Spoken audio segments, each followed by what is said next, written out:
नवीन घडामोडी पाहण्यासाठी आपल्या बारामती झटका या यूट्यूब चॅनलला सबस्क्राईब करा व बेल आयकॉन दाबा, म्हणजे ताज्या घडामोडी आपणापर्यंत पोहोचतील। माळशिरस तालुक्यातील मार्कडवाडी येथे फेक नेरेटिव्हच्या विरोधामध्ये महायुतीचे आमदार गोपीचंद पडळकर व आमदार सदाभाऊ खोत यांनी भेट दिली। देशाचे माजी केंद्रीय कृषी मंत्री शरदचंद्र पवार, जयंत पाटील यांच्यासह अनेक मान्यवरांनी फेक नेरेटिव्हच्या बद्दल वातावरण निर्माण केले होते। त्यांना चोख उत्तर देण्याकरिता आमदार गोपीचंद पडळकर व आमदार सदाभाऊ खोत आले होते।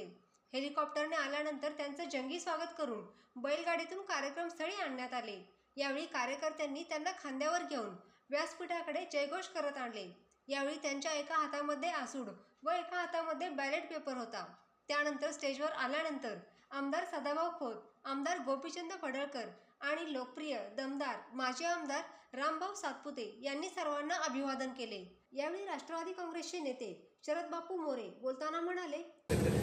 आपल्या मार्कडमध्ये ईएमच्या विरोधात झालेल्या कृतीला उत्तर देण्यासाठी आपण उपस्थित राहिला। सन्माननीय ग्रामस्थ व तालुक्यातील सर्व नागरिक, आज ज्या विधानसभेच्या इलेक्शनच्या दरम्यान ज्या महाराष्ट्रातील जनतेतून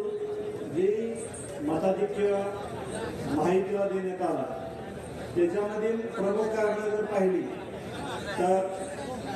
लाखोंच्या संख्येमध्ये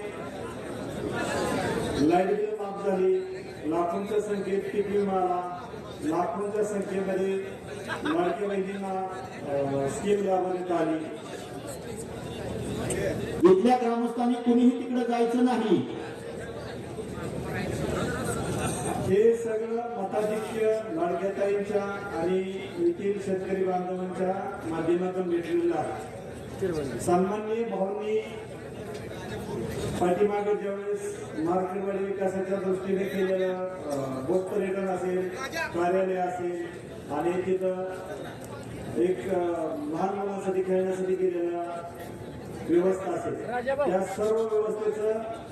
उद्घाटन सन्माननीय भाऊंनी माझ्या हस्ते करून घेतलं। मी स्वतःच्या गोष्टी पाहिलेल्या आहेत की मार्केटमध्ये भाऊंनी किती चांगल्या पद्धतीने निधी आणून मार्केटमध्ये 21,91,00,000 दरम्यानचा निधी प्राप्त करून दिला आहे।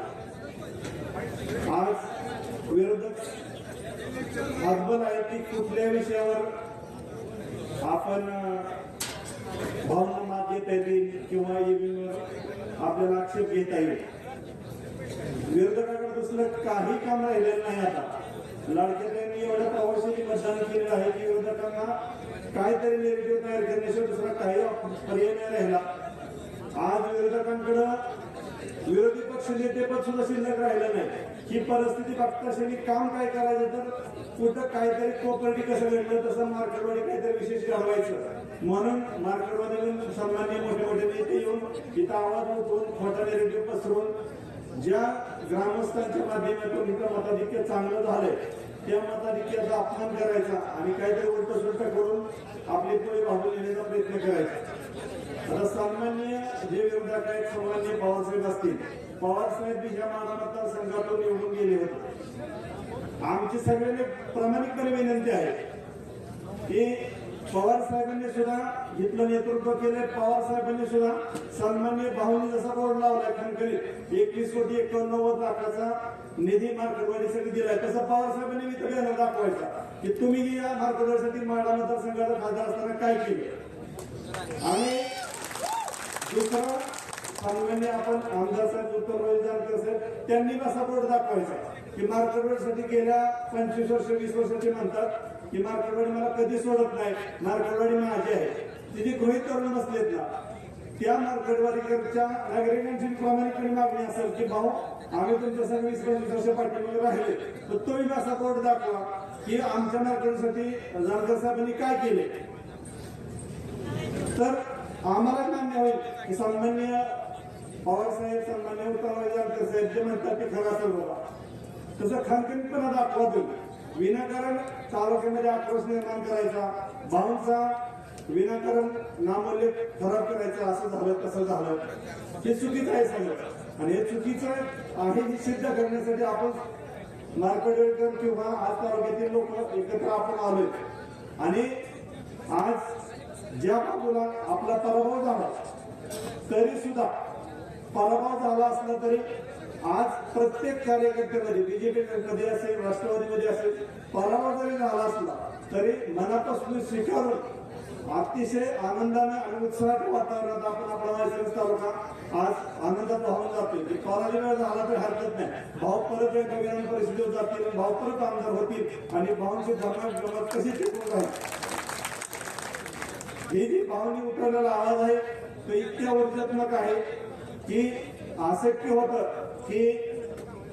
दोन सन्मान्य नेते एकत्र झाल्यानंतर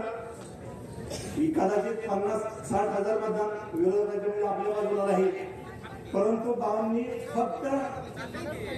थोडीशी भावना आपण सगळ्यांनी सहकार्य केलं असतं थोडंसं भावांची एकट्याची तरफड खूप झाली आम्ही जवळ पाहिलंय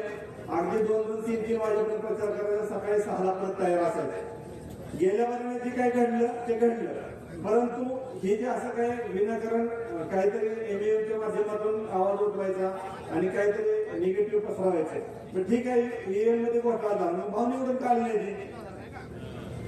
निवडून उमेदवार आले तर तुम्ही तिला काहीतरी म्हणून आवडत होतं पण तसं काही नाही झालं तिथल्या गावकऱ्यांनी भाऊंच्या पाठीशी कुठली जात पात न धरता